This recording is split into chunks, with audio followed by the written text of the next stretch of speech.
دا ده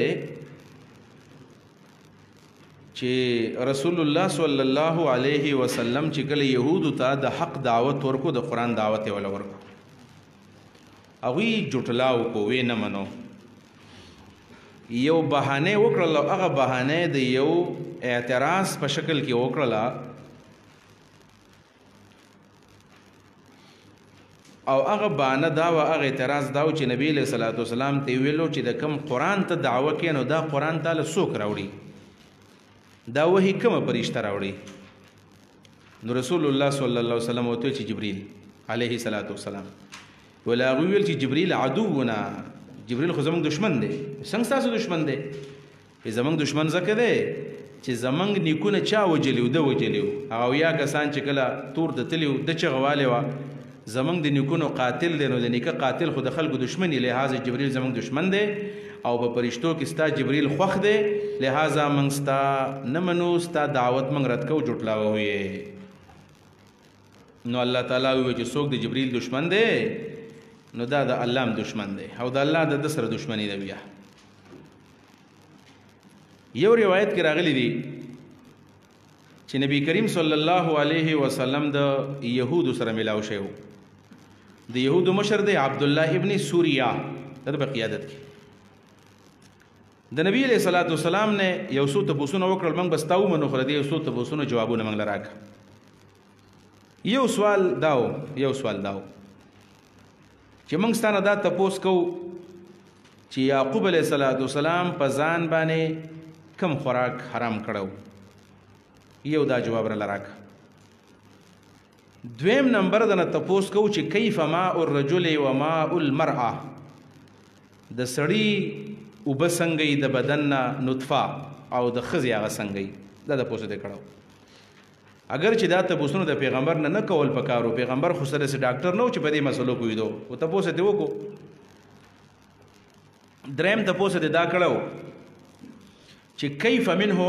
الذکر والانثى د دې وبونه کله الګ پیدا کی کله جنې دا څنګه الګ ولې پیدا کیږي جنې کله ولې پیدا کیږي او یو بل تپوسه دا کړو چې پرشتو کې ستا دوست پرشتہ کوم یو د ستا د کوم سره تعلق دی نو نبی علیہ الصلوۃ والسلام ول جواب ورکو خدا سلورم تپوسه د ورسته کړو او دا درې تپوسونه تیاول وکړل چې دا درې تپوسونه وکړل نو نبی علیہ الصلوۃ والسلام ورته ویلو چې یعقوب علیہ السلام په ځان د اوغه حرامه کړی و جواب میلاو شو او دا غي وجه دا و چې بیمارو ډاکټر ورته ویلو پاتې شو دا خبره چې د سړی وبسنګ یو د خزه بالماء الرجل غلیظ ابيض او وماء المرأه رقيق اصفر د سړی د بدن شیبوز سپینې دی او ټینګې دي او د زنانه د بدن شیبوز هغه زړې دي او نرمې دي جواب میلاو شو دریم نمبر ویل چې د دې کیف یکون منه ذکر والانثى لکل پیدا کیږي او جنې ولې پیدا کیږي نو رسول الله مبارک چې ايهما علا چې په دې دوانو کې کوم یو اوچت شي نو په یکون منه الولد بچي هغه طرف ته ځي کله زنانه او بغالب شي جراثیم نو جنې پیدا کیږي کله نارینه د سړی هغه غالب شي نو الګ پیدا کیږي درې وړ سوالونه دغه جواب چې کله وشول جواب وشول ویلو تاسو بل کومه کم تاسو ته ویل من ولیک فی الملائکه فرشتو کې ستا دوست فرشتہ کوم یو ده رسول الله تعالی جبرئیل ویل باز زمنګ ستاسو نه لګي ځکه چې جبرئیل عدونا جبرئیل زمنګ دشمن دی الله تعالی وی چې من کان عدو لجبرئیل فانه نزله على قلبك باذن الله او بیا وی چې فإن الله عدو للكافرين سوچ جبرئیل سے دشمنی کې دا کافر دی والله د کافرانو دشمن دی نو قل وایو من کان عدو لجبرئیل سوچ دشمنی د جبرئیل دغه شان میکال او میکائیل دا به کې مختلفو قراءتونه دي لغتونه دي پکې فإنه نزله على قلبك یقینا دی جبرئیل الله قرآن نازل کړی دی ستا په زړه باندې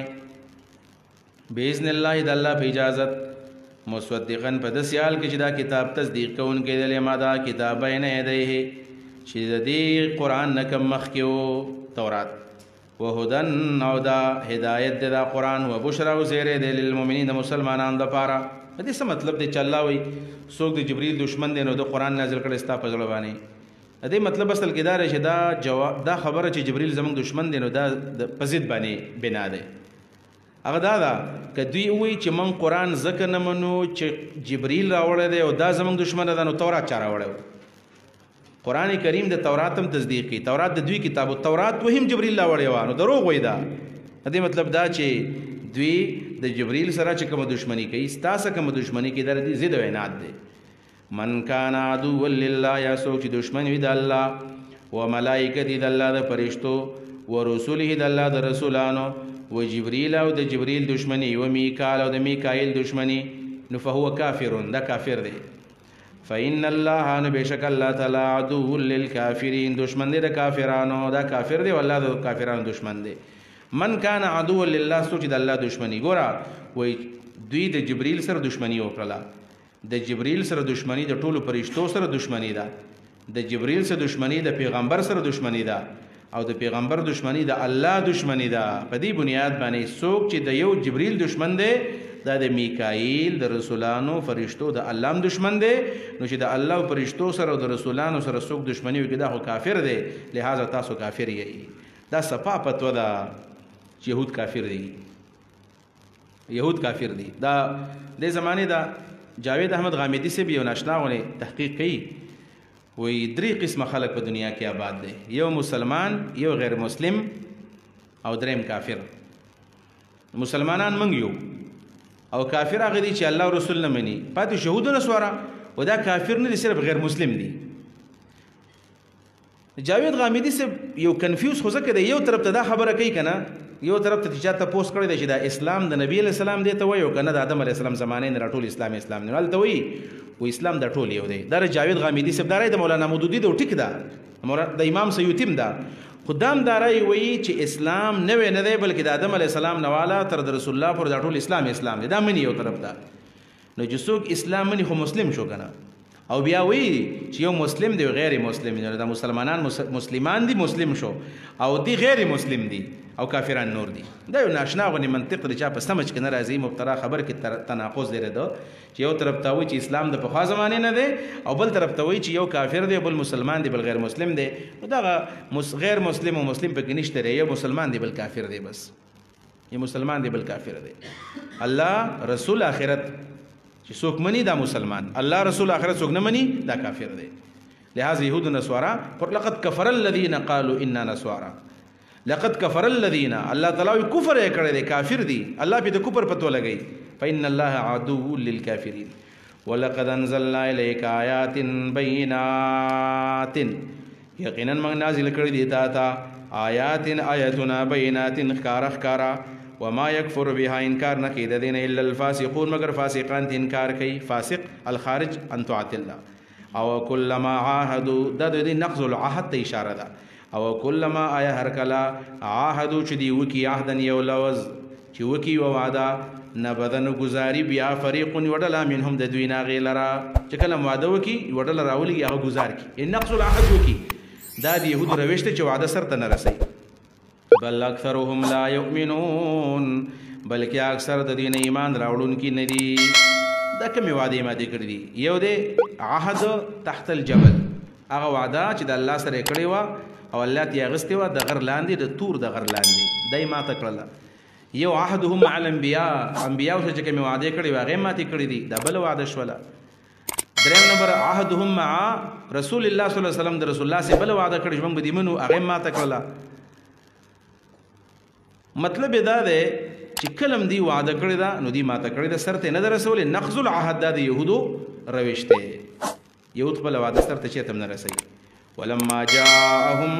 رسول من عند الله ولما او هر کله جاءهم چې راغی دوی ته رسول پیغمبر من عند الله د الله د جانبه مصدق دسه پیغمبر دی چې دا تصدیق کوونکی دی لما دا کتاب ما هم چې دوی سره موجود دی. زمنګ پیغمبر راولېږه تورات تصدیق یې وکړو چې دا صحیح کتاب منزل من الله دی. نبذ فریق من الذین اوتوا الکتاب کتاب الله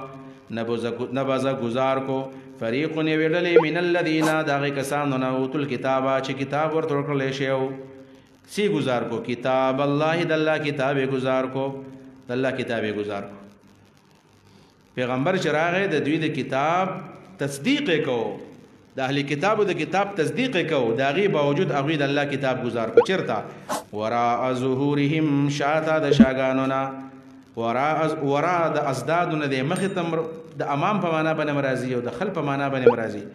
دلته د خلف په معنا دی وراء ظهورهم خلف ظهورهم د شاګانو نه شاته کانهم گویا کې دوی لا یعلمون اړو پوهېږي نو چې دا د الله کتاب دی لا یعلمون بانه کتاب الله د الله کتاب گزار کو د الله کتاب څنګه گزار کو دوه خبرې پکې کوو یو دا د الله کتاب نه مراد څه دی د الله د کتاب نه مراد په دې ځای کې قرآن کریم دی په کار خو دا و چې دا قرآن کریم یې سینې سره لګولی وی خپل کړی وی چې زموږ د کتاب تصدیق یې وکړو دوی گزار کو او د کتاب الله حکمونه یې ونه منل او وی چې دا د جبریل راوړلی شوی کتاب دی موږ ډاډو منو نو کتاب الله نه مراد قرآن دی اگر چې په دې ځای کې بعض مفسرینو معنا کړل د دې نه مراد تورات دی هغه دا ده تورات معنا به داسې وکړو چې دوی په کتابونو کې چې کومې خبرې وي د هغې تصدیق وکړو محمد رسول الله صلی الله علیه وسلم خو دوی خپل کتاب هم گزار کو چې کله د نبی علیه صلات وسلام خبره ونه منله هغه داسې چې د دوی په کتاب کې خو د نبي آخر زمان صفتونه موجود و چې دا د دې صفاتو باندې موصوف پیغمبر دی خو د هغې باوجود یې ونه منو نو چې نبي علیه السلام یې ونه منو لکه چې د الله کتاب تورات یې ګزارلی وي دا یې معنا شوله اوس د نبذ الکتاب معنا څه ده چې څنګه گزار کو داسې گزار کو یو طرف ته یو معنی خو همدغه ده چې بس د الله کتاب یې گزار کو د الله کتاب گزارل بیا دی حقیقي معنا ده بیا ادبي ده خو امام قرطبي رحمه الله په دې ځای کې یو معنا کړې ده چې لفوه وادرجوه فی الدیباج لفوه وادرجوه فی الدیباج د ریخمو په جامو کې بند کو ښکلي ښکلي کمیسونه یې ورته واچول او بس کېښودو دا د الله کتاب گزارل دي نن سبا دا کله چې ناوې ودیږي که نه نو د ناو له خلق یو قرآن کریم به تحفه کې ورکوي دا ځان سره وړي نو دا اوس مستقل چې هلته ورځي نو وایي چې د ناوې قرآن راکړه ناوې ځان له قرآن هغه قرآن چې هغه چېرته ټول عمر نه کولاوي شوکیس کې ښودی سور شان غلافي کوري په هغې کې دا قرآن کریم بند پروت دي خو دا ناوې دی خدای پوهېږي چې دا د مرګه پورې دا قرآن کریم نه کولاوي دا د الله کتاب گزارل دي دا د الله کتاب گزارل دي دا یې معنا ده امام شافعی رحمه الله فرمایي چې المراد منه ترک العمل د دې نه مراد عمل نه کول دي د الله کتاب پرېښودل دا دی د الله کتاب سړی پرېږدي یعنی عمل په هغې باندې نه کوي عمل په هغې باندې نه کوي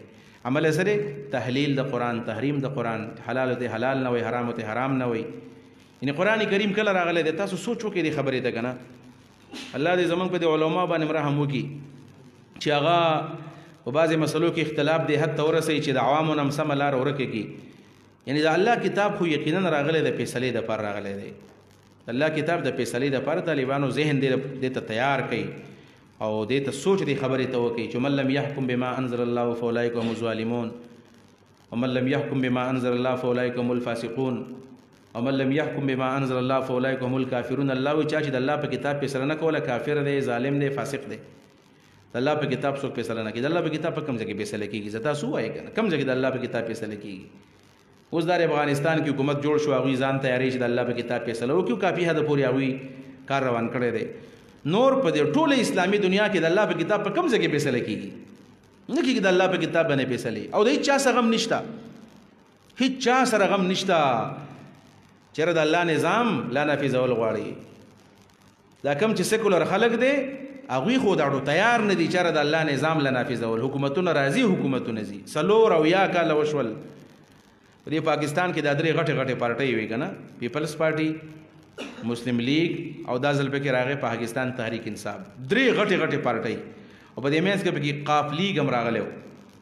دا 3 غټې غټې پارټۍ زموږ د خپل وطنګي ته ګورو پاکستان ته چې دا غټې غټې پارټۍ پکې 100 ځل راللې هر کار یې وکړو اسلامي نظام یې نافظ نه کړو ویل اسلامي نظام یو د مولیانو دپاره دی څه مدرسو کې اسلامي نظام شته الحمدلله مونځ پکې خلک کوي په ټایم باندې 15 وخته مونځ پکې کېږي غلا پکې نه کېږي زنا پکې نه کېږي دوکې پکې نه کېږي هر څه برابر دي نو مدرسو کې اسلامي نظام شته اسلامي نظام ضرورت دی عدالت ته پارلیمنٹ ته سینٹ ته قومي اسمبلی ته بازار ته معیشت ته سیاست ته دې ضرورت دی اول ته هیڅوک نه تیار دی اسلامي نظام راشي هیڅوک نه دی تیار څوک اړمني نه اسلامي نظام دې چېرته راشي دا د الله کتاب ورزولي دغه فیصله به د کعب ابن اشرف په قانون باندې کېدلې او د الله په کتاب فیصله نه کېدلې دا ټول د الله کتاب پرې ښودل دي ګزارل دي واتبعوا ما تتلو الشياطين على ملك سليمان وما كفر سليمان ولكن الشياطين كفروا يعلمون الناس السحر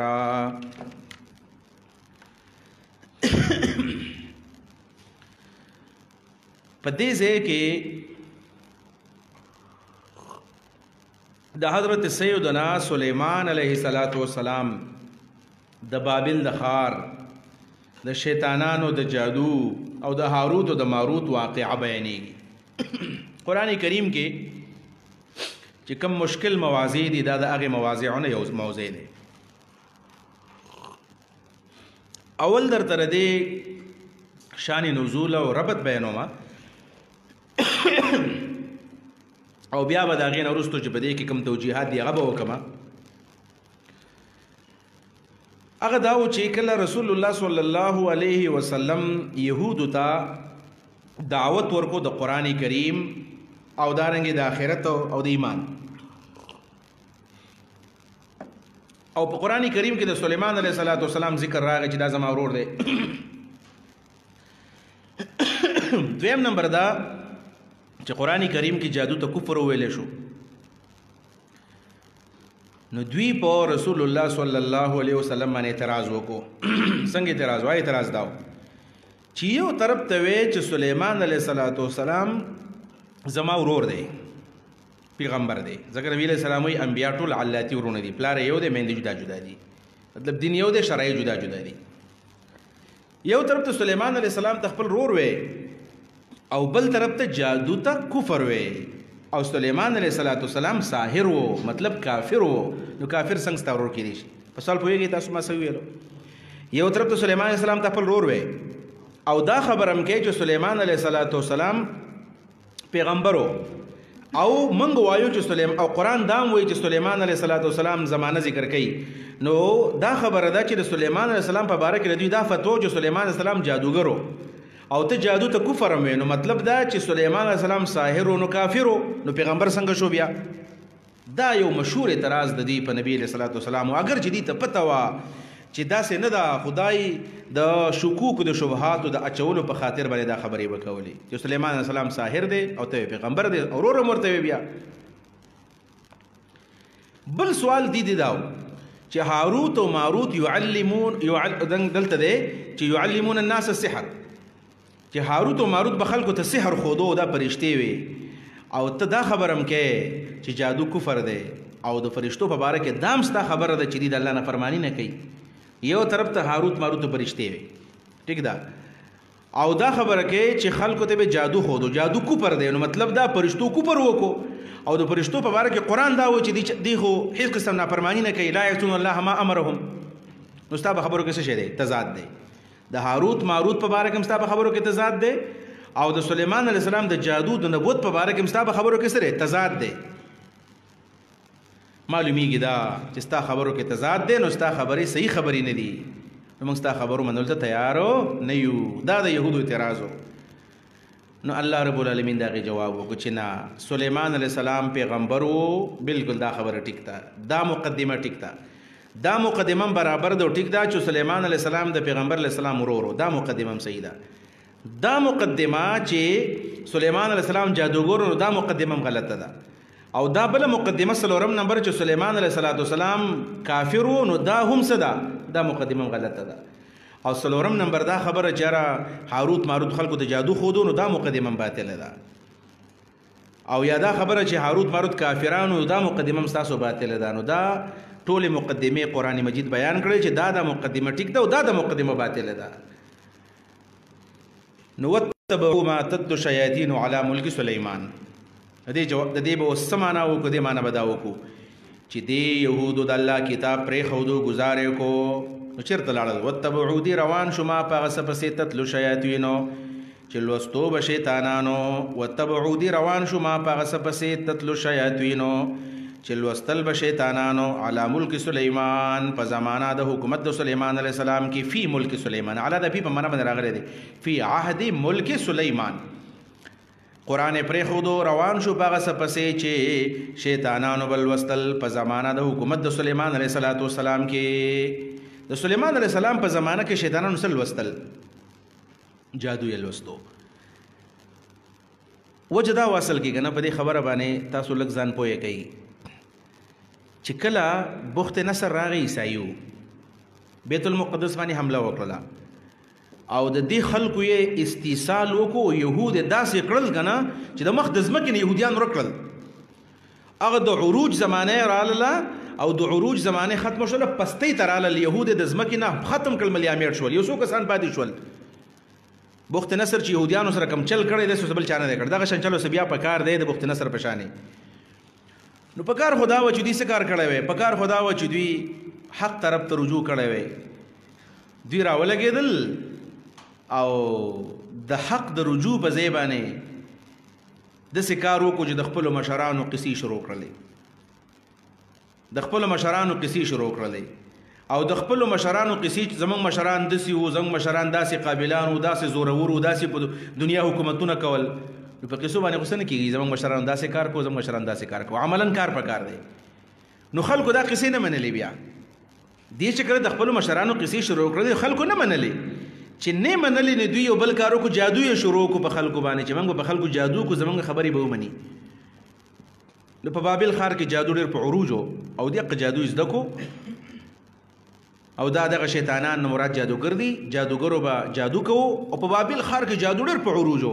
په کار خدا و دي د جادو مخالفت کړی وی، حق قبول کړی وی، په وحي پسې روان وی، دي په هغه جادوګرو پسې لاړل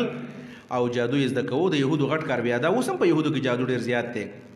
د ښځې خاوند په منځ کې بوران راوستله او حتی چې طلاق ولا ورکړل، دی ډېر خوشاله په دی باندې بس دا کارو. نو وتبعوا ما تتلو الشیاطین علی ملک سلیمان. د سلیمان علیه السلام په زمانه کې به شیطانانو سل وستل، پقه پسې روان شو. دا تلا یتلو تلاوتن د تلاوت په معنا باندې دی کنه، قرآن المجید لوستل. تلا یتلو تلون و تلوون. تلون لکه مقدم او تالی په جمله شرطیه کې، نو تالی د تلون نه دی معنا مقدم مخکې یو ان كانت الشمس طالعة فالنهار موجود، نو یو مقدم دی بل تالی دی، نو تالی د تلون نه دی یعنی دا ورپسې کېدل اتباع په معنا باندې راځي. او دریم نمبر تلون دا د بدنامۍ په معنا باندې هم راځي، په چا باندې تور لګول یو دا معنا وشي. وتبعوا دی روان شما په غصه پسې تتلو شیاطینو چې الزام به لګو شیطانانو علی ملک سلیمان، د سلیمان السلام په حکومت باندې. د سلیمان په حکومت چې په څه باندې څه لګو؟ الزام یې لګو. دا کوم الزام و؟ دا داسې وه چې دوی ویل د سلیمان علیه السلام سره الدین کا چراغ دی، چې د سلیمان علیه السلام د حکومت دا په څه باندې چلیږي؟ دا په جادو باندې چلیږي. سلیمان علیه السلام د دومره لوی حکومت په مرغو باندې، په حیواناتو باندې، په انسانانو باندې، په پیریانو باندې، په هر څه باندې حکومت و. ویل دا د سره څه خاص ګوتمه وه او هغه ګوتمه به چې داسې ومږل او دا دیوان میوان به حاضر شو او دوی به د دې خدمتونه کول. لکه خلکو یې پیریان یې تابع کړو، د پیریان تابع کړو او بیا پې ناشنا ناشنا الزامونه هم لګولو چې چېرته دې دا ګوتمه ورکه شوې وه، لمبل یې چېرته غسل یې کوو. نو غسل یې کوو او دا ګوتمه یې ویستله په یو ځای کې کېښودله، چې کېښودله نو به شیطان راغی هغه ګوتمې ته یې واغستله، چې ګوتمې ته کله واغستله نو د ده سره بیا حکومت نه و. القینا علی کرسیه جسدا، دغه تشریم بعضې چا کړې ده چې بس دغه په حکومت باندې، دغه په تخت باندې بیا هغه جسد کېناستو، شیطان پې کېناستو، د نه حکومت واغستو. دا خو منګړتې قصې دي. خو سوال اصل کې دا راځي چې آخر په سلیمان علیه السلام د جادو الزام ولې ولګو؟ نو بعضې مفسرینو دا خبره هم لیکلې ده چې د هغې الزام حقیقت دا و چې سلیمان علیه السلام په زمانه کې جادو کله عروج ته ورسېدو، نو سلیمان علیه السلام ویرېدو چې که دا جادوګر دومره په عروج روان یو سبا زنیمه، نو دا خلک به جادو به خلک کوي او دا ټول هر څه په جادو باندې روان او ډک بشي. د جادو د کتابونه را حاصل کړل، د خلکو نه واغستل او په خپل محل کې یو کوی ولا وکنستو، په هغې کې خښ کړل دا کتابونه د دې دپاره چې جادو ختم شي. اجو سلیمان علیه السلام کله وفات شو او دا کم شیطانان چې تښتېدلي و دا پیریان دی بیرته رالل او خلکو ته ویل دا حکومت ولا پیریانو کو، دا شیطانانو کو، دا په جادو چلېدو. او ویل که نه منئ نو دا ځای راوکنئ، دلته را کتابونه پراته دي. چې وکنستل کتابونه را پیدا شو. ویل ګوره دا سلیمان علیه السلام جادو کوو او په جادو باندې دا حکومت روانو، هغه په کم نیت باندې دا کار کړی او خلکو کم نیت بیان کو. په سليمان عليه السلام باندې الزام ولګېدو. الله تعالی فوراً د هغې انکار کوي چې وما کفر سلیمانو، سليمان عليه السلام کفر نه وکړی. ما کفر په معنا ما سحر، جادو نه وکړی سليمان عليه السلام، ځکه جادو کفر دی، نو د سحر نه تعبیر په کفر باندې وکړو. وما کفر سلیمانو، سليمان عليه السلام کفر نه وکړی، ولکن شیاطین، لیکن شیطانانو کفرو، کفر کړو، شیطانانو کفر کړو، شیطانانو کفر کړو. يعلمون الناس السحر، دی به خلکو ته جادو خودو، د شیطانانو به خلکو ته جادو خودو. سليمان عليه السلام نه دی خودلې، سليمان عليه السلام د جادو مخالفت کړو. د دې پورې دغه مطلب دی، دې کې څه دویم تفسیر نشته دی چې سړی په دې کې بیان کړي چې الله د سليمان عليه السلام براءت نازل کو، چې سليمان عليه السلام پیغمبرو، د رسول الله ورورو، جادو یې نه دی کړی، کفر یې نه دی کړی او نبیو. د هغې د سوال جواب وشو. البته دلته خبره په دې ما انزله کې ده چې دا ما څه شی دی، دا ما موصولی دی او کما نافیه دی. یو تفسیر دا کو منګه چې ما په دې ځای کې نافیه دی، ما نافیه، ما نافیه او دا معنا امام قرطبي ذکر کړی دا او دله ترجیح ور کړی دا چې دا معنا راجح ده چې ما نس شي نافیه شي، معنا به دې شي. وما انزل على الملكين، او نو نازل شوی په دوو پرشتو باندې به بابل، په بابل ښار کې. وما انزل، او نو نازل شوی سجادو علی الملکین، په دوو پرشتو باندې به بابل، په بابل ښار کې. په بابل ښار کې په دوو پرشتو اسم نو نازل شوی. دا خبرې ولې وکړله؟ اوس دا خبر مور هغه دا وه چې دا یو موضوعي او واقعه ده، په دې بعضې تفاسیرو کې راغلی دی. ابن کثیر هم ذکر کړی ده چې الله رب العالمین یو پیر فرشتو ته وویل چې په تاسو کې د ټول نه غوره فرشتې کمې دي؟ وایي دي ویل چې هاروت او ماروت مکې غوره دي،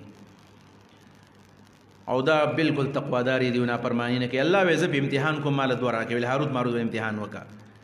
نو هاروت او ماروت یې دنیا ته راولېږل. چې دنیا ته کله راولېږل او دا فرشتې د سړو په شکل کې راللې، دوی له انساني خواهشات ورکړل. چې انساني خواهشات یې وله ورکړل، په دنیا کې ګرځېدلې را ګرځېدلې، حتی چې دوی ته انساني شهوات کله میلاو شول، العیاذ بالله، یوه زنانه وه او هغه زنانه د زهرا په نوم باندې وه، زهرا په نوم باندې، زهرا دا کوم ستوری چې په کوم نوم باندې زهرا ستوری دی. او دا زهرا وله چېرته راغلې وه، نو دا ډېره زیاته ښایسته وه. نو العیاذ بالله د دې فرشتو ته زړه وشو بدعملۍ ته. نو هغه زهرا ورته وویل چې زه به هله تاسو له خپل ځان در کومه چې تاسو شراب وسکئ. شراب نو که شراب هم وسکل نو بیا به داسې وشي چې زه به تاسو له ځان درکم. نو دی ویل شراب وسکل او په شرابو کې بیا نشه شو او د دې نه اسم اعظم هغه یاد کو. او چې کله دا شراب یې وسکل نو د شرابو نه پسې بدعملي وکړه، عیاذ بالله. او د هغې نه وروسته هغه فرشتې، هغه جنۍ اسم اعظم ویل، لاړه په اسمان کې د هغې نه ستوری جوړ شو او دی چونکې ګناه وکړله. نو الله رب العالمین بابل ښار کې دا الټه زوړندې کړلې او په کوی کې د جبو نه زوړندې دي. دا یو باطل قصه ده په فرشتو باندې، دا یو الزام دی او دا واقعه سراسر دروغ دي. ولې دروغ دي؟ ځکه چې فرشتو کې غوره فرشتې هاروت ماروت دي که جبریل او میکائیل دی. جبریل او میکائیل غوره دي. مقربې فرشتې جبریل، میکائیل، ملک الموت او اسرافیل دي، نه هاروت او ماروت. خدا خبر غلطه ده. دویم نمبر دا خبره ده چې د فرشتو په باره کې سورۃ الانعام کې الله صفا ویلي دي چې کله مطالبه مشرکانو وکړله چې موږ له فرشتې پکار دي، الله ویل فرشتې به هله رالیږم چې په ځمکه کې فرشتې آبادې وي. په ځمکه کې انسانان دي، فرشتې نه رالیږم. د الله قانون داري فرشتې دنیا ته نه رالیږي. دوه شولې. او دریم نمبر خبره دا ده چې قرآن کریم کې الله فرمایي چې لا یعصون الله ما امرهم، فرشتې نافرماني نه کوي. دلته نافرماني وشوله. دا ټولې خبرې د قرآن او د عصمت الملائکه وغیره بالکل منافي دي. او بیا بل خبر دا چې دا واقعا سندنم باطل ده، نو چې سند یې نشته ده نو د هغه بس ثبوتي. او بیا دا خبر چې بابل ښار کې دا کویه چا میلا اوسه پورې ولې نه کو، دا څنګه کویه دی چې دومره ټایم یې وشو او نه فرشتو چا آواز واورېدو او نه هغه ځای چا میلاو کو، نه قبر چېرته میلاو شو، نه چېرته کویه میلاو شو. دا یو باطله قصه ده. الله تعالی د هغې نه پې وکړه چې ما انزل علی الملکین ببابل، په بابل ښار کې هېڅ څه نه نازل شوي. هاروت او ماروت، دا هاروت ماروت به څه شی شي؟ هاروت او ماروت یا بدل دي د ملکین نه، چې هاروت دی او ماروت دی، یو هاروت دی بل ماروت دی. هاروت ماروت دا بدل شو دو ملکینو نه، علی الملکین. په دو پرشتو باندې دا به بدل الکل شي بدل الکل من الکل ځکه ملکین هم پرشته د تسنیه ده او هاروت ماروت دو دي ملک او ملک بدل الکل من الکل دویم دا دی چې دا هاروت او ماروت بدل البعض د الشیاطین نه بدل البعض د الشیاطین نه شیاطین مبدل منه او هاروت ماروت بدل البعض به سم معنا شي دسی وشي وما كفر سليمان او سلیمان علیہ السلام کو پر نو کړي ولکن شیاطین کفر لیکن شیطانانو کو پر کړه دا کم شیطانانو هاروت او ماروت یو هاروت او بل ماروت هاروت ماروت دا چل کړه نو هاروت ماروت بیا فرشته نشول بلکې دا څه شیطانان شو لکن شیاطین کفروا شیطانانو کو پر کړه دا سوک سوګو یو هاروت او ماروت دا هاروت ماروت غټ جادوګرو دا غټ شیطانانو نو هاروت ماروت په شرک کړي او جادو به کړی کوپر به کړی پرشتو کوپر نه دی کړی او نه پیغمبران او نه سليمان سلام کوپر کړی دی خبر باندې پوښتنه تاسو نو ما دلته کې سو ګرځېدو نافیه وګرځېدو او بل وما يعلمان من احد دا وما انزل يوم معطوف وما يعلمان بل معطوف وما يعلمان من احد او دي دواړو نه خودو هیڅ چاته څه شي جادو حتی دا وقت پوری یقولا دوانو بویل انما فقط نحن منگا فتنة امتحانیو نحن فتنة مانا نحن للفتنة منگ دا امتحان دا پر راغلیو فلا تکفر نکو پر مکوا پا جادو کولو بانے پا دی حاروت ماروت کے غور دار شدا دا ملکین نبدل واقعیش شدا حاروت ماروت پرشتے وی نو پرشتو وسکار کو نو پرشتو جادو نه دی خودلے وما يعلمان فمانا وما يعلمان باني اعلام خبرداري يعلمان باب تفعيل يعلمان باب افعال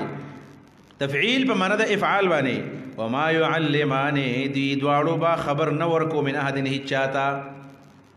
حتى دا وقت پوری يقولا دي دوارو بأويل انما يقنا نحن منغا فتنة امتحانيو امتحان دا پار راغلیو فلا تکفر بالسحر کوپر مکوا په جادو کولو باندې جادو کول غره کفر دی نو دلته کې تعلیم پرشتو ورنکو بلکې خبره ورکو چې مکوا خبر پوهیږي تاسو که يعلمان په خپل معنا شي بیا به دا معنی چې پرشتو په باقاعده جادو واجو دا جادو دی اگر چې يعلمان معنا بالپرس کمن په معنا د تعلیم باندې کو بیا معنا صحیح دا بیا به دا معنی شي چې جادو چون کډیر په عروج او دا پرشتي الله ردی پر راولې غلي د پرنج تاسو لاړ شي بابل خار کې جادو دی خلکو ته حقیقت کاره کې چې جادو ستوي وਹੀ ستوي حقیقت ته ښکارا کوي ناغوی چې کله رال نو دی به جادوم وایو او دارنګي وحي به موي دا جادو دی او دا وحي دا خو دی به چې کله دا جادو وایو چې دا جادو دی دا الفاظ جادو دی دا الفاظ جادو دی دا وحي دا وحي دا نو دا به ورته چې ویل نو د دې د پاره نو چې خلک رانه زده کی د دې د پاره ویل چې خلک په دې کې فرق معلوم کی ورته به جو ګورې موږ د امتحان د پاره یو دا میا دو یو د آیات کوي دا میا دو د آیات کې دا مطلب دی ک يعلمان شي او چې کله په معنا د يعلمان شي نو بیا خبر بالکل ښکاره ده چې دی به خبر نه ورکو هیڅ چاته د جادو په بطلان باندې حتی یقولان انما نحن فتنه من امتحان یو کو پر مکوا جادو بالکل زده کوم نو مطلقاً د جادو د انکار د پر رالل نو دلته به خبره دوشي ک يعلمان شي نو بیا د نزول الملکین مقصد شو تفریق بین السحر والوحی ویګه به خبره باندې او که يعلمان په معنا د يعلمان باندې شي نو بیا د نزول الملکین حکمت شو انکار السحر تردید السحر دای فرق شو نو خلقو بس کول خلقو بل سکول فیتعلمون دی بزدکو منهما کی یا هما ضمیر چاته راځي دی پرشتو ته ازدکو به د دوانونا ما هغه شی یفرقونا چې دی به جدای را وستلا به په جادو باندې بین المرء و زوجی د خزو دغه د خاون په منځ کې خزو خاون به یو بس محبتو دوی به جادو کو خزو به د خاون سورانه کړل پزان به مینه کړل واده به وسره کو دا ډېر غټ جادو التا پر دې خزو به پزان باندې مینه ولا او هغه منځ کې به فرق راوستو دا جادو ډېر عامي او سم ډېر عام دی چې په خزو خلک جادو کوي د خپل خاون سره نه لګي په خاون جادو کې د خزې سره نه لګي او دا غیر بل طرف ته بوزي دا جادو سم په عروج باندې دی په زمانه کې ډېر په عروج باندې او یا د منهما کې د هما ضمیر ملکین د نه راځي بلکې دا راځي دی هما کې یو سحر دی بل کفر دی نو فیتعلمون دی بزدکو منهما په دې سحر او په کفر کې په سحر او کفر کې به سیز دکو ما یفرقون بین المرء وزوجه هغه جادو به زدکو چې د خزي خاون مینس کې تفریق راولي جادو سره کارو او یا مخکې د فتنه او د کفر خبر را لاله انما نحن فتنه فلا تکفر نو بیا هما ضمیر فتنې او سحر ته راجع دی چې دلته تدابیر په کوپر باندې شوی دی نو فتنه او کوپر خجی دا هغه تفسیر شو چې ماویل ماس انزلا ما نافیه دی ابن امام قرطبی دې ترجیح ورکړل جمهور مفسرین دا وایي چې ما نافیه نه دی بلکې ما موصولی دی نو چې ما موصولی شي بیا به څه معنا شي بیا به دا معنا شي اوس ورته وګوره واتبعوا دی روان شما پاسه پسې په دې ما کې خو اول دا خامخه موصولی دی تتلو شیاطین چې الزام بلګو شیطانانو علی ملک سلیمان د سلیمان اسلام په حکومت باندې یا لوستو شیطانانو جادو په زمانه د حکومت د سلیمان کې وما کفر سلیمان ولکن الشیاطین کفروا سلیمان کو پر نو کړه لیکن شیطانانو کو پر کړه يعلمون الناس السحر ادي شیطانانو په خلکو ته جادو خودو وما واتبعوا ما اتبعوا لاندې دي روان شول دا يهود ما پاغه سبسي انزلا چې نازل شوی علی الملکین په دو فرشتو باندې به بابل په بابل ښار کې هاروت چې هاروت او ماروت بل ماروت نو بیا هاروت ماروت بدل شو د ملکین نه او ما موصولی شو نو په بابل ښار کې په ملکینو سره نازل شوی نو هغه جادو چې هغه جادو توړو چې تاسو لال شي خلکو ته وخایي چې جادو سره وایي صدا وما يعلمان من احد حتى يقولا انما نحن فتنه فلا تكفر بیا معنا یو شانته ده فيتعلمون منهما ما يفرقون به بين المرء والزوج وما هم نودا جادوگر سحرا يوما هم نودا يهود يوما هم نودا شيطانان بزوارینا ضرر ورکون کی به په دې جادو باندې من احد هیڅ چاته الا باذن الله مگر د الله په اذن باندې وې دی به چې چاله تکلیف ورکونو د الله په اذن باندې دا تکلیف ورکو د دې مطلب دا نه دی چې پر جادو باندې الله خوشحاليږي چې را په دې جادو باندې اجازت وکي چې دا کوي مطلب دا دی چې جادو یقینا ډېر خطرناک شی دی جادو دومره خطرناک شی زموږ پیغمبر باندې جادو شوی دی نو بل پکې څه پاتې شو موږ پیغمبر باندې جادو شوی دی او دا سکلک لک تړلې دا سکلک لک چې د نبی له سلام په جنسي قوت ما سره کړو په جنسي قوت باندې ما سره کړی دی بیبيانو خاله باندې شورتلې په دې ځبانې دا جادو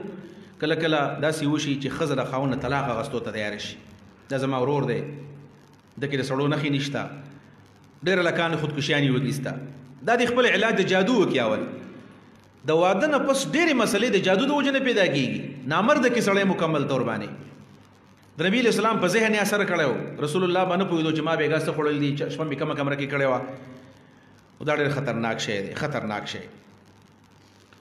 نو خطرناک شی دی خطر قرآن ثابت کړله خو الله په کدام وایي د هر څه باوجود کډیرم طاقتور شه د خدای الله تعالی په اذن د پاسه نه ده پرې پوښوي موږ په دې وختو کې وایو ک غر ډیرم غړته خو په سر باندې لار ده مطلب دا ک جادو ډیرم زور اور دی په دې پاسه بل زور اور ششتا چې هغه سره قرآن کریم دی مطلب دا چې ته قرآن وایا په دې ځان د موا سار مخام اذکار کوا کوم چې مسنون اذکار دي مسنون اذکار قسمه قسم علماء لیکلي دي په دې کتابونو کې تاسو د المسواک ډایری کې تاسو کوم چی اکیم دا ټول تفصيلات شته را دعاګانې پاږي کې سبا د مساسکار پاږي کې دي د لیلو نهار کوم ډایری دا په دې کې ابتدا کې دا اسکار ټول دي نو دا اسکار چې سوکسار ماخام کې جادو نه بدا محفوظي کله کله سړی دې سوي چې رزو اسکار کوم بیا را باندې جادو اثر وکړو بیا نظر شوما په دې خبر ځان پوهه کوي ګوره چې کله سړی په پابندۍ باندې اسکار کوي کنه جادو بیا اثر نشي کولای دا کله د چانه هیر شي زمونږ ملګری پیر پیروزګل شهید رحمه الله تعالی زما ډېر ډیرینه ملګری واده و میاشو چا بیا وشته و مندړی کې دارالعلوم تعلیم الاسلام کې زمنګ سره مدرس یره هغه دومره زیات په الله باندې یقین خو د سبا او د مسا د اسکار ډېر پابندو موږ ته و پیر صاحب خاندانی خو حقیقت کې پیرو ا د سبا او د مسا اسکار به نه پرې خودل یو ځلې دې وشو چې ما سوتن نو وخت ټیم دی واغه پیر صدو علاقه د ډېر دشمندار خلک دی په غزې باندې ماستون مون شوه دی اوس لسنیمه الا 9:30 یا 10 بجې دی نو وخت ټیمو په ټیم په دغه لار باندې تل بالکل ناممکن وسو بتلو خامخه به موټرسایکل باغستو گاډي بیا غستل مونږ ته ول شپو کو مزاول نه کورته زما کور کې څوک نشته مونږ ته ډیر وی چې مزه نو مونږ ملګرو دې څوک به دې مړ کې ظالم مزه نه وخت څوک به دی ویلي وای ما سار اسکار ویلي دی وای ما څوک نشي وشته ما سار اسکار ویلي دی ما څوک نشي وشته یعنی دومره یقین دې حتی ورسېدو نو حقیقت دا ده چې سړی کله په یقین سره سار ماخام د اسکار وي دا ځان عادت جوړ کړي دا الله تعالی مشکلات نه ساتي امام قرطبي رحمه الله وی کنه په خپل دا قصه کې چاره زتلې ما مدینه ته نو مدینه کې ما دا سبا او د مسا اسکار خو ویل پابندۍ باندې په دې اسکارو کې دا ذکر هم دی چې اعوذ بکلمات الله التامات من شر ما خلق بسم الله الذي لا يضر مع اسمه شيء في الارض ولا في السماء والسميع العليم. دې ذکر باره کې رسول الله فرمایي چې څوک دا ذکر کوي نو چرته هم دته ضرري شي ضرر ونه رسي. وېزه چې کله مدینه ته لاړم نو ما خو د سبا او د مسا اسکار ویلو نو ویل زه لړم وچی چلم چې لړم وچی چلم نو زه حیرانو مچارس لړم څنګه وچی چلم نبی علیہ السلام خو چې تکلیف بس شي نه ور کوي زاسکارم ویمو لړم بیا وچی چلم شک ونه پیدا کېدو چې دا لا خبره ده. ویل ما چې کله سوچ شروع کو نو ویل ما ته پته ولګی چې په دغه ورځ باندې زمانه ارشیو ما نه ویلی وسبه ما وسبه نه درنیو نو تقدیر دی چې تقدیر کله متوجی شنو بیا اسکارم د خلکو نه یریږي او هر څه د خلکو نه بیریږي تدبیر د خلکو نه پاتې. نور د دې آیت مطلب دا دی چې باذن الله که جادو ډېر زور ورشي خو د الله اذن هغه د پاسه دی. ويتعلمون دی ويذكروا ما هغه شی يضرهم جديل به نقصان ورکو ولا ينفهم پیدا بنا ورکو ولا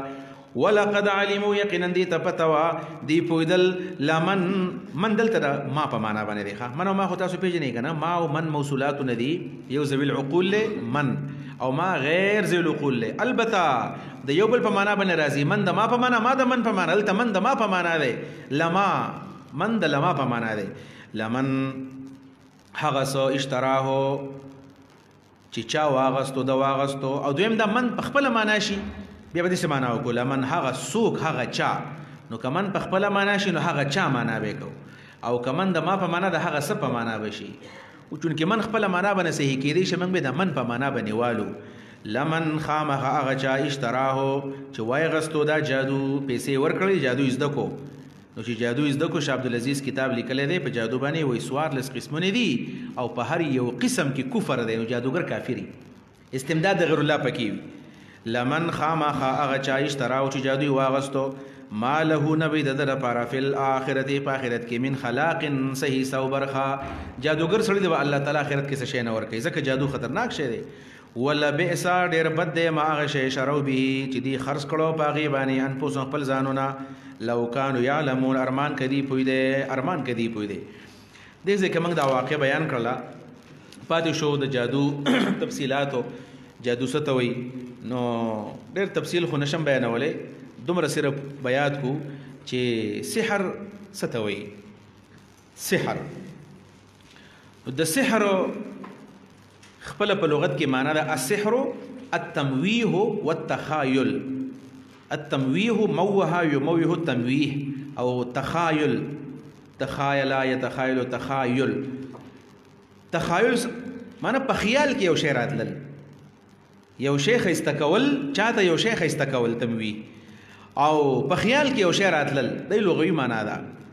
او د دې سره سره سحر په لغت کې د خداع او د مخادعه او د دوکې په معنا باندې هم استعمال شوی دی او دا غي سره سره د سحر معنا دام د السحر الصرف د اړولو په معنا باندې هم دا راځي او سحر د خفا په معنا باندې هم راځي سحر د علم په معنا باندې هم راغلی یا ایها الساحر په معنا د ایها العالم معنی د لغوي معنی دي خو په اصطلاح کې د سحر معنا صرف یاد کا امام قرطبي لیکلی دا دقه د تویما نور به بیا تفصیل په ځای باندې پریدو وای سحر ست وای هوا دا سحر اي يفعل الساحر اشياء اي يفعل الساحر اشياء چې دا ساحر د سيزونه جوړ کی اي يفعل معنا اي يصنع اي يفعل الساحر اشياء چې ساحر او جادوګر د څه جوړ کی ومعاني یو داسې معناګانې جوړ کی داسې خیالات جوړ کی معنی د په معنا د خیالاتو باندې داسې سيزونه جوړ کی چې کله جوړ کی نو پيخيلو للمسحور پچا چې جادو شي سحر هغه مسحور ته په خیال کې راشي چې انها بخلاف ما هي بیا وورا هو ان يفعل الساحر اشياء ومعاني فيخيل للمسحور انها بخلاف ما هي مطلب دا دی چې دا جادوګر د سې سنخي مخې د سې خیالات جوړ کی چې هغه مسحور هغه بچای چې کوي هغه ته په خیال کې راشي چې دا ارس بلبل سدي لکه په لاټۍ باندې جادو کو مارې ته جوړ کو پر سې باندې جادو کو د تمار جوړ شمار نه په خیال کې ورته مار راځي بنیادی طور باندې معلومه دا شوه چې دا جادو تعلق د نظر سره او د ذهن سره دی. دی معنا ده یا په سترګو نظر کوي، نظر بندي ورته ویل کېږي، او یا په ذهن باندې جادو کوي، خیال بدلوي. نو خیال هم بدلوي او دارنګې نظر هم بدلوي. نو ګوره یو دا میجیک چې ورته وایي جادو کو، میجیک په دې سترګو باندې نظر بندي. نو کله کله به داسې تا په سترګو به یو شی ښکاري بل شانې، دا به تا ته انسان ورته بل څه شی ښکاري، دا نظر بندي ده. او تخیل دا دی چې تا په ذهن کې به خیالات بدل راځي، بیا ناشنا تصورات بري، دا جادو دی. او د دې جادو په باره کې امام ابو حنیفه رحمه الله وایي چې تعلیم د سحر هم حرام دی، کفر دی، او دارنګې د جادوګر سزا هم کفر دی. ضربة بالسيف، حد الساحر ضربة بالسيف. د جادوګر حد دا دی چې دا په توره باندې وهل غواړي. او څومره چې هم د جادو اقسام دي، نو سړی چې جادو یادوي نو دا به کفر ته رسېږي. کمې زنانه چې کومه مولیانو لځي او په هغوی تعویضونه کوي او کوډې منترې کوي، کلاوهل بندول کوي، کول جوړ کوي، خلک ورانوي، دا زنانه هم کفر ته رسېږي. په دې بنیاد باندې ځان ته ساتل غواړي، یو خطرناک شی دی. الله وایي ولو انهم کچېرته دوی آمنو ایمان راوړی وی، دا دلیل دی ولو انهم آمنو چې سحر کفر دی. ګوره کدی ایمان راوړی کفر یې نه وی کړی. واتقوا ځان یې بچ ساتلی وی د سحر نه، لمثوبة نخامخ ثواب عند الله، د الله د جانبه خیر ډېر غوره دی. کمې پیسې چې په سحر علي د هغې نه غوره څه شی دی؟ غوره د هغې نه د الله تعالی اجر دی. لو کانوا یعلمون، ارمان کدی پوی دی په دې خبره باندې، ارمان که پوی دی چې جادو خطرناک شی دی او سحر خطرناک شی دی او د الله تعالی بدله د هر څه نه لوی ده. واخر دعوانا